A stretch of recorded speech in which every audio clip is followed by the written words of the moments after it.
name being Donovan Menard. It's true. That's what my name is. Guys, honestly, I didn't know she was gonna wear such cool pants. I feel like this is really a downgrade.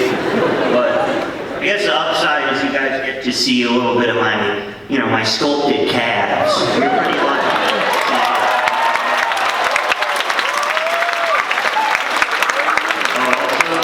I'm gonna have to move this aside because this mic stand, honestly, it's a barrier between me and all of you. And honestly, I'm a man of the people, folks. All right. The establishment may want to place, objects between us, but I'm gonna move them aside. And also, I'm gonna walk around a little because I'm like, I like to be on the prowl.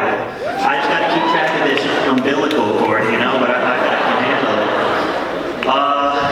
it. Yeah, so you guys hear about this thing with the cells? Like apparently the human body's made of trillions of little cells. Honestly, I'm a little, it annoys me when people say that like it's a really interesting fact, because to me, I feel like any number over 200 is just meaningless. That's just not on my radar. I can't really comprehend it. Which, by the way, I guess there's more than 200 people here, which is weird. And honestly, it really is I'm just looking into the void right here. This is beyond my scope.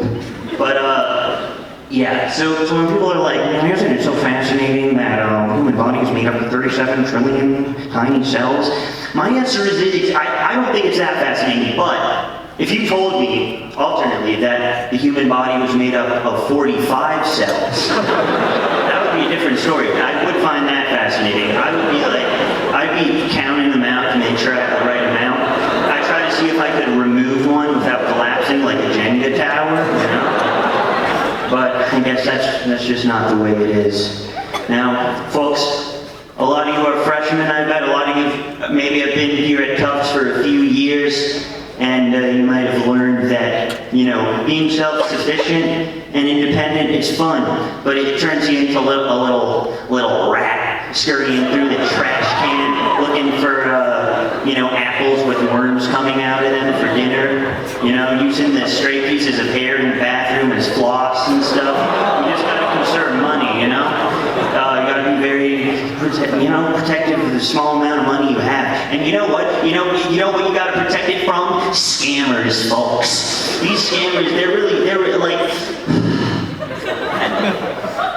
they used to just call you on the phone and stuff and do internet stuff, but they're getting more creative. They're pervading real life situations. Let me tell you something. I was at the food store the other day, right? You guys know the food store? It's where you buy food, yeah. So I was walking around.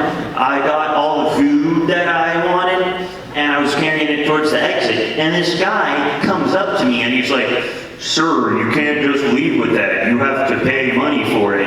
You believe this? You believe he thought I was gonna fall for that?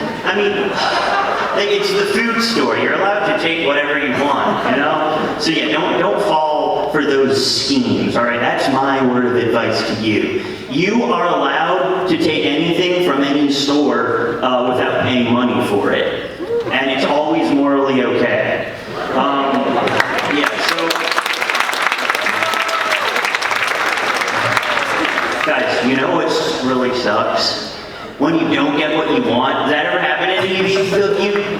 It sucks, right? It's the worst. And the thing is, people, to console you, they're like, not everybody can get what they want all the time. And it's like, I know that. I know not everybody can get what they want all the time, but can I get what I want all the time? I feel like that's not that inconceivable, And I think I deserve it, because I've been through a lot. I was walking through the Big Apple one time, and it was raining, and my shoes got wet and squishy. So I was walking around with squishy shoes. I had a swamp in each of my shoes for 30 minutes. I feel like after going through that, I should always get everything that I want. It seems only fair to me.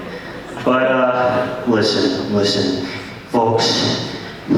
African geography, am I right? There's this country, right? There's this country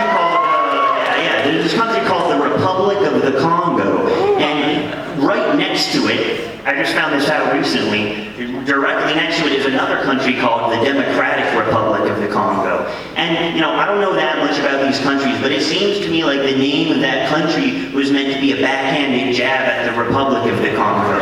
And I just feel like that's a dick move, And it would be like if you were at, doing an icebreaker, everyone was introducing themselves, and the guy before you was like, hey, I'm John Smith, I'm from Connecticut, and then you're just like, I'm handsome John Smith, yeah, and I'm actually from sexy Connecticut. So, I've said this before, and I'm going to say it again, all right? And I won't apologize for it. I think it's pretty wacky that when people are in, the bathroom and someone knocks on the stall, they say, someone's in here. It's a common thing to say. Instead of just saying, I'm in here. And I just feel like grammatically, that's the only context when people talk like that. And for good reason. I don't think people should ever talk like it. Imagine if they did it in other scenarios, folks. I mean, imagine your friends picking you up in their car, and they pull up to your house, and you get a text, and it just says, someone's outside. I would not feel good if I got a text like that, personally. There are things in this world that are a little overrated, and there's some things that are underrated, but I feel like sharks are appropriately rated, they get a week. I'm okay with that. Yeah. Listen. Before I leave this stage, I want to say something to all of you, and I mean it sincerely. Don't let the bed bugs bite, okay? You guys should not put up with the way those insects treat you. You're all wonderful, you're all very special people, all right? Those bugs are up to their usual business. You tell them no. You tell them I'm better than that. I'm not going to tolerate this behavior from you. That's what you say to them, all right? I believe in you guys.